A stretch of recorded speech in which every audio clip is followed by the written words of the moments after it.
গাম্ভীৰ্যপূৰ্ণ কাৰ্যসূচীৰে গোলাঘাট জিলাৰ কোৰালগুৰি সাহিত্য সভাৰ দ্বিবাৰ্ষিক অধিৱেশন সম্পন্ন পত্ৰিকা উন্মোচন।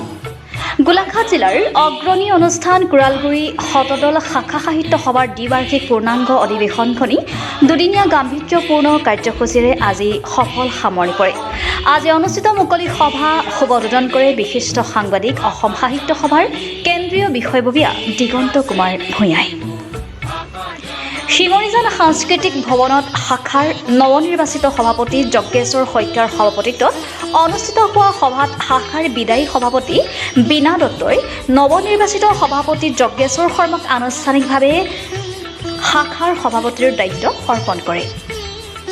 শাখাৰ সম্পাদক দেৱজিৎ কলিতাই আগবঢ়া সভাত শাখাৰ পত্ৰিকা উন্মোচন কৰে গোলাঘাট জিলা সাহিত্য সভাৰ সম্পাদক দুলাল চন্দ্ৰ দাসে। মামণি শইকীয়াৰ কাব্যগ্ৰন্থ প্ৰত্যাখ্যা উন্মোচন কৰে শ্ৰীমন্ত শংকৰদেৱ সংঘৰ গোলাঘাট জিলা শাখাৰ সভাপতি গুলাব শইকীয়াই। সভাত গোলাঘাট জিলা সাহিত্য সভাৰ প্ৰাক্তন সভাপতি পবিত্ৰ বৰবৰা, সদৌ অসম ছাত্ৰ সন্থাৰ উপসভাপতি অভিৱৰ্তন গোস্বামী, বিশিষ্ট শিক্ষাবিদ লেখক গুণেন্দ্ৰনাথ বৰা আদি বিশিষ্ট অতিথি হিচাপে উপস্থিত থাকি বক্তব্য আগবঢ়ায়।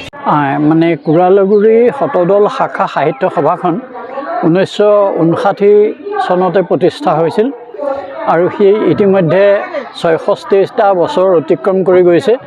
এই 66টা বছৰ তাৰ বিভিন্ন উত্থান পতন হৈছে আৰু বৰ্তমান ই এটা সম্পূৰ্ণ বিকশিত হৈ উঠিছে। এই বছৰ এই উল্লেখযোগ্য কামকেইটা হৈছে যে কোৰালগুৰি শাখা সাহিত্য সভা এইবাৰ শতদল শাখা হ'ল। 100জনৰ অধিক সদস্য ইয়াত অন্তৰ্ভুক্ত হৈ শতদল শাখালৈ ৰূপান্তৰ ঘটিলে। আৰু এই শাখাটোৰ আৰু উল্লেখযোগ্য কথাটো হৈছে যে এই 66 বছৰ দিয়াৰ কোনো মুখপত্ৰ ওলোৱা নাছিলে। এইবাৰ শতদল নামেৰে এখনি মুখপত্ৰ প্ৰকাশ কৰা হৈছে।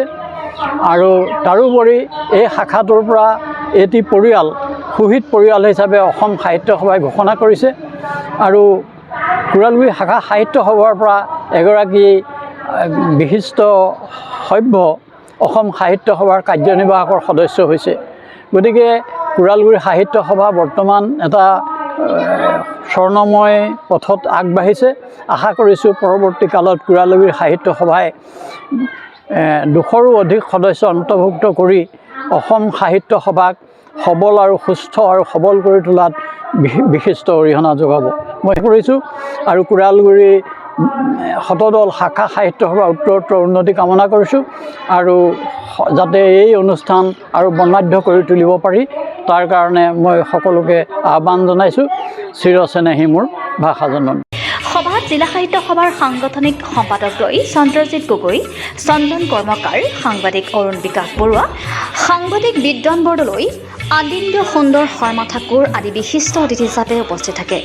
আদৰণি ভাষণ প্ৰদান কৰে কোৰালগুৰি শাখা সাহিত্য সভাৰ প্ৰাক্তন সভাপতি, অসম সাহিত্য সভাৰ কেন্দ্ৰীয় কাৰ্যনিৰ্বাহক তথা উদযাপন সমিতিৰ সভাপতি পুৰঞ্জয় গোস্বামীয়ে। সম্পাদকীয় প্ৰতিবেদন পাঠ কৰে শাখাৰ সম্পাদক দেৱজিৎ কলিতাই। আৰম্ভণিতে প্ৰিন্সিপিয়া কলিতাই পৰিৱেশন কৰা বৰগীতে পৰিৱেশ মুখৰিত কৰি তোলে। গোলাঘাটৰ পৰা চন্দন কৰ্মকাৰ ৰিপৰ্টাৰ লাইভ অসম। জয়তে মই আপোনালোকক আন্তৰিক অভিনন্দন জ্ঞাপন কৰিছোঁ যে আপোনালোক আহি আমাৰ এই পূৰ্ণাংগ অধিৱেশনস্থলীত উপস্থিত হৈছেহি। আমাৰ কোৰালগুৰি সাহিত্য সভাৰ দ্বিবাৰ্ষিক পূৰ্ণাংগ অধিৱেশনখন আমি শিঙৰাজান সাংস্কৃতিক ভৱনত যোৱাকালিৰ পৰা অনুষ্ঠিত কৰিছোঁ। আমাৰ প্ৰথম দিনৰ কাৰ্যসূচী হিচাপে আমি অসমীয়া জাতীয় জীৱনৰ মহান কাণ্ডাৰী মহান শিল্পী কলাগুৰু বিষ্ণুপ্ৰসাদ ৰাভাদেৱক শ্ৰদ্ধাৰে স্মৰণ কৰি আমি কালি দিনটো বিষ্ণুপ্ৰসাদ ৰাভা দিৱস হিচাপে আয়োজন কৰিলোঁ। আৰু দ্বিতীয় দিনৰ কাৰ্যসূচী হিচাপে আজি পুৱা 9 বজাত আমাৰ কোৰালগুৰি সাহিত্য সভাৰ সভাপতি শ্ৰদ্ধা বীণা দত্ত বাইদেৱে পতাকা উত্তোলন আমাৰ দ্বিতীয় দিনৰ কাৰ্যসূচী শুভাৰম্ভ হয়।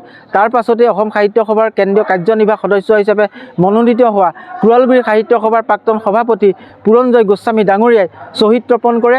ভাগত 1 বজাৰ পৰা আমি মুকলি সভাখন অনুষ্ঠিত কৰোঁ আৰু এই মুকলি সভাখনতো আমাৰ সাহিত্য সংস্কৃতিৰ ক্ষেত্ৰখনৰ বৰেণ্য ব্যক্তিসকলক আমি আমন্ত্ৰণ জনাই আনোঁ। আৰু এই মুকলি সভাখন এতিয়াও আপোনালোকে দেখিছে চলি আছে। আৰু এই মুকলি সভাৰ আমাৰ আজি আটাইতকৈ এটা আনন্দ আৰু গৌৰৱৰ দিন যে এই মুকলি সভাত আমি 2খনকৈ গ্ৰন্থ আজি উন্মোচন কৰিবলৈ সক্ষম হ'লোঁ। তাৰ এখন হ'ল কোৰালগুৰি সাহিত্য সভাই প্ৰথমবাৰৰ বাবে প্ৰকাশ কৰা শতদল নামৰ এখন বাৰ্ষিক পত্ৰিকা, যিখন পত্ৰিকা আমি এইবাৰৰ পৰা আৰম্ভ কৰিছোঁ। প্ৰতি বছৰে এই পত্ৰিকা আমি প্ৰকাশ কৰি যাম। আৰু দ্বিতীয়তে আমাৰ এই অঞ্চলৰ এগৰাকী বিশিষ্ট লেখিকা বিভিন্ন অনুষ্ঠান প্ৰতিষ্ঠানৰ লগত অগ্ৰণী নেতৃত্ব বহন কৰা মামণি শইকীয়া বাইদেউৰ এখন প্ৰত্যাশা নামৰ কবিতা পুথি আমি আজি মুকলি সভাতে উন্মোচন কৰোঁ।